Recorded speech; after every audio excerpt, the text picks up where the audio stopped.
À présent, nous allons démontrer scientifiquement que les cités régionales représentent des facteurs essentiels de développement.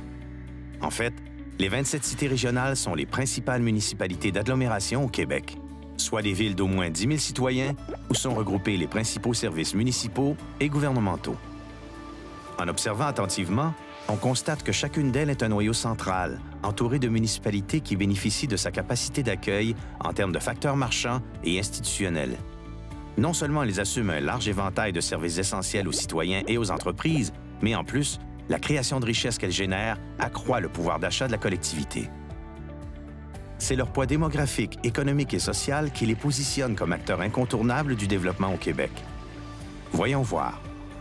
Ensemble, elles regroupent près d'1 million de citoyens.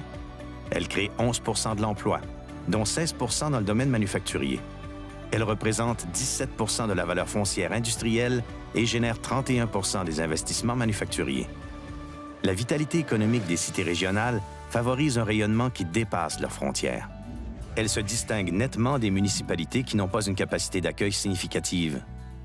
Une cité régionale occupe les 2 tiers de l'activité économique de son pôle géographique.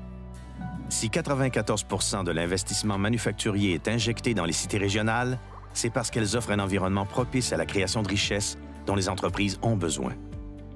Leur densité d'infrastructures et de services est de plus de 5 fois la moyenne de toutes les municipalités québécoises.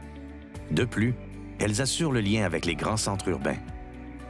L'analyse de ces données confirme que les cités régionales sont de véritables moteurs de développement du Québec. Et elles gagnent à être reconnues.